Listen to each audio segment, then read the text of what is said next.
Oke. 2 hari ini juga beredar di medsos seolah-olah sudah terjadi perdamaian. Tidak ada satu jengkal pun, nggak ada kemajuan. Satu jengkal, 1 sentimeter pun nggak ada kemajuan. Halo Sobat Fakta Bang Pin, ketemu lagi dengan Bang Pin yang akan terus mengabarkan fakta-fakta viral soal selebritas tanah air dan juga para tokoh yang selalu saja bikin berita, karena dengan berita mereka akan tetap eksis di ranah media. Oke, langsung saja, ada babak baru perseteruan antara Ibunda Bams ex Samson yakni Desiree Tarigan dengan sang suami yakni pengacara kondang Hotma Sitompul. Yakni kemarin Otto Hasibuan selaku Dewan Pimpinan Nasional Perhimpunan Advokat Indonesia atau PERADI ikut turun tangan untuk menangani masalah itu. Otto mengungkapkan bahwa Desiree dan Hotma sudah datang menemuinya dalam waktu yang berbeda. Saat pertemuan itu, Otto mengajak Desiree dan Hotma untuk melakukan mediasi tentang perkara yang sedang mereka hadapi tersebut. Bisa langsung dan sebagainya. Nah, tahap sekarang saya belum mereka bertemu. Belum Jadi mempertemukan masih ya, kamar Pak? ke kamar nih ya. Jadi saya bicara sama Desiree, Ibu Desiree, saya bicarakan Hotma, gitu ya.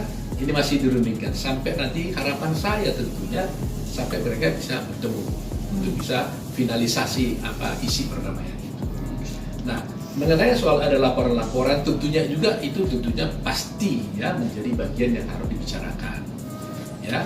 Nah, di samping ini harus kita lihat adalah bahwa ada dua perseteruan di sini saya lihat kan. Satu antara Ibu Desiree dengan Hotma. Ya, Hotma ya. Satu lagi antara Pak Hotma dengan Pak Kan mereka Hotma. sudah didaftar dulu. Dulu sudah diadopsi resmi.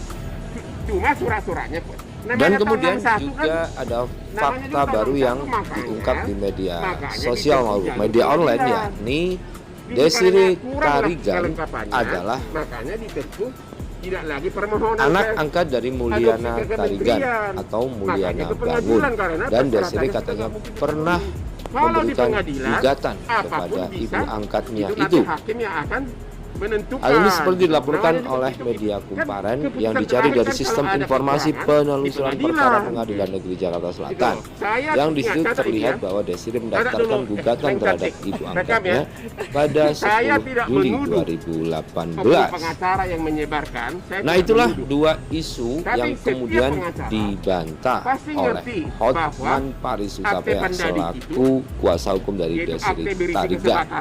Ada dua hal yang dibantah oleh Hotma atau Hotman Paris, yakni isu perdamaian dan isu gugatan dari Desiree Tarigan kepada ibu angkatnya. Berikut ini apa yang disampaikan oleh Hotman Paris Hutapea. 2 hari ini juga beredar di medsos seolah-olah sudah terjadi perdamaian. Tidak ada satu jengkal pun nggak ada kemajuan. 1 jengkal, 1 sentimeter pun nggak ada kemajuan. Desi masih menunggu apa yang pantas dia dapatkan. Sampai sekarang belum ada dikirimkan kepada Otto. Kalau untuk rujuk kembali menurut Desi sudah hampir nggak mungkin. Saya sih menyarankan agar baikkan lagi suami istri seperti Hotman dengan istrinya. Bukan istri-istri ya, istrinya satu, ya. Itu loh. Tapi ya kita hanya mendoakan. Tapi Desi sekarang hanya menunggu. Apa hak saya 22 tahun? Ya, yang didapat sekarang ini laporan polisi di sini, laporan polisi di sini. Contohlah saya.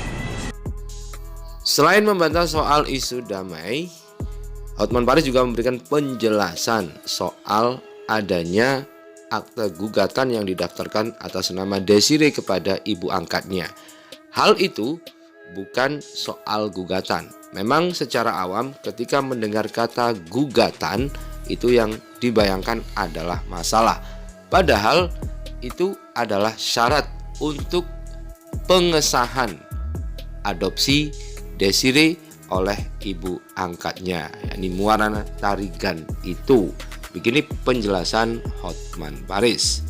Dalam 2 hari ini ada beredar di medsos form pendaftaran gugatan dari Desi ke ibunya tahun 2018.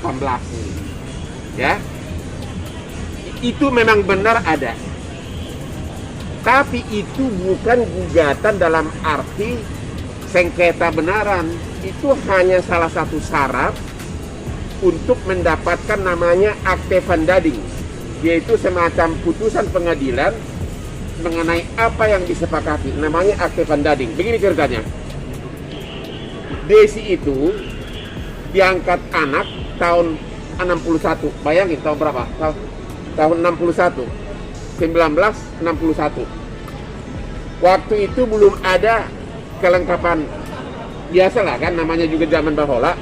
Hanya semacam surat kenal lahir dan sebagainya. Itu tahun 61. Oke.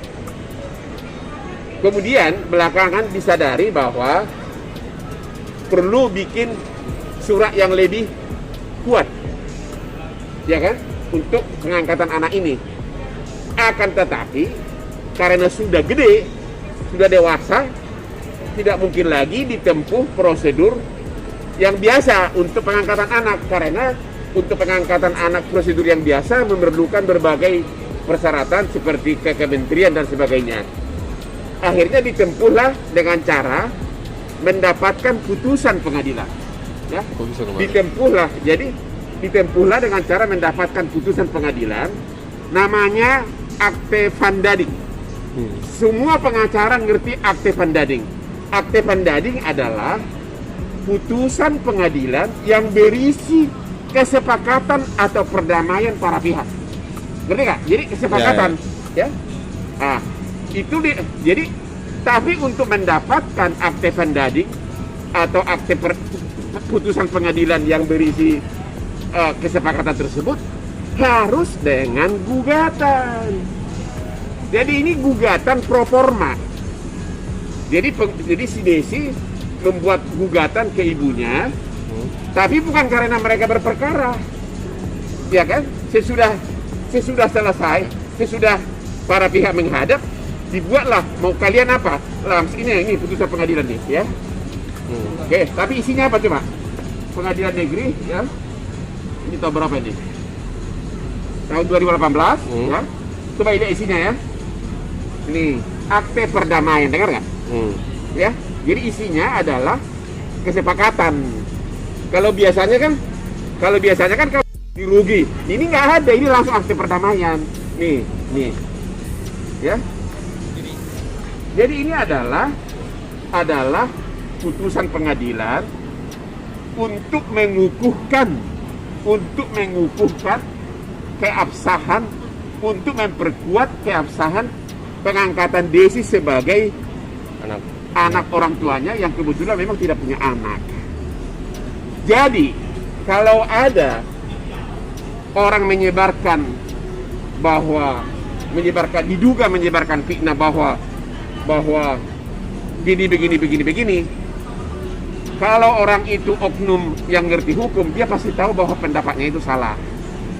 Karena ini bukan seperti gugatan, misalnya kamu nabrak mobil gua gugat kamu ganti rugi, itu enggak.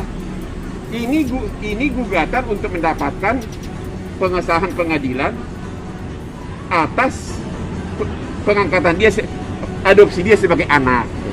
Jadi ini bukan perkara benaran, ini gugatan pro forma karena pengadilan tidak bisa mengeluarkan penetapan yang mensahkan anak dalam bentuk akte vandading, ya, kalau tidak ada gugatan. Jadi persyaratan formal itu kira-kira.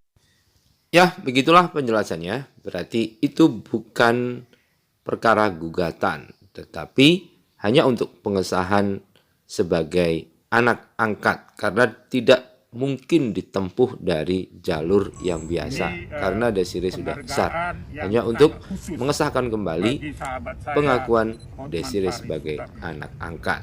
Nah, begitulah cerdasnya Hotman dalam menjawab. Oke, cukup.